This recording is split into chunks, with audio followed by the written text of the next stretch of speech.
So, what's going on YouTube? Your boy CinaMatics. Today we're going to be talking about audio. Now, audio is a very controversial thing. It's not a topic that's easily understood, especially on a platform like YouTube where the visual aspect of the video takes precedent. But in all reality, it is the audio that makes the video what it is. So, for instance, I can have a conversation with you right now. I'm speaking to you like this. It probably sounds pretty clear. But now if I do this, I'm sure my audio quality has definitely changed dramatically. You probably hear more reflections, echoes, and things of that nature, reverberation and all of that. So why does audio really matter? Because when people are slamming doors like that, you really don't want to hear that. Whether they're 17 doors down, or one door down, or next door or outside. You really don't want to hear that. So understanding the importance of audio while you're becoming a content creator is very vital as you begin your journey.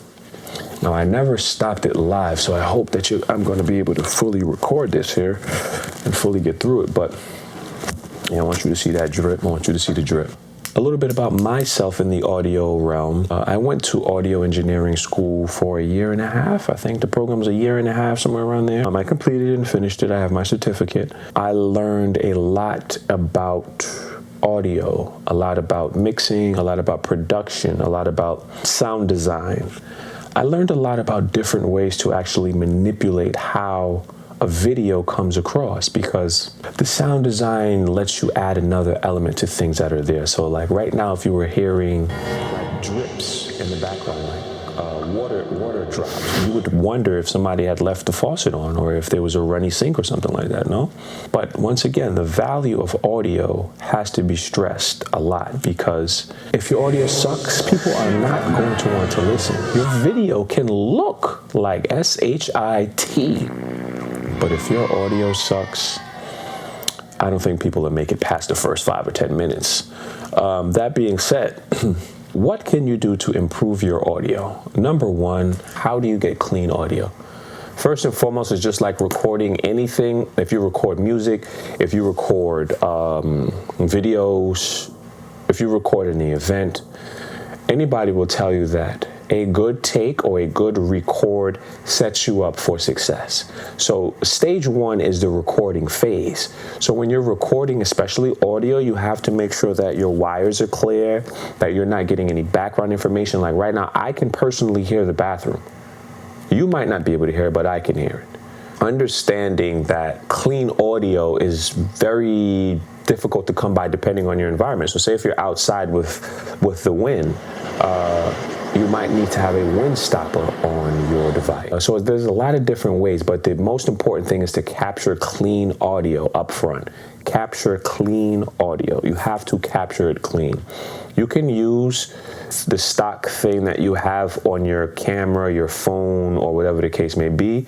But if you get another tool to add to it, it's going to enhance your audio. Just the bare minimum on the audio side will not do. It may, but you're going to have to go around and fool with it and actually do some EQ and stuff like that. And that's really not what you're trying to do unless you're trained to know what to do in cleaning up audio. My second and last point for this video, can you clean up audio that was not properly captured? And it's a yes and no, more towards the no. The yes part of it is that, experienced engineers, experienced audio guys, or whatever you want to call them, experienced mixers, they can find special tricks, or they have special devices. Isotope, I'm just going to slide that in. Isotope is a very good tool, but for the most part, it's hard to correct an error from the beginning. So if I put a filter on my camera and then recorded this video, and then I wanted to edit the video to actually do color correction, it would be a lot more challenging because I recorded the video with a blue tint. Same thing with audio. I think they're having a party. I want to get invited. Same thing with audio. So if I'm covering it like this, I'm not going to get good audio. One thing about recording, I will give you guys a pro tip really quick. You want to keep the diaphragm of the microphone close to the diaphragm of your throat. You know, diaphragm, that's everything. Everything around us is reproduction of a human. So, you know, the eye, the iris of a camera, your iris in your eye, it's the same thing. Lens is a very much interesting correlation.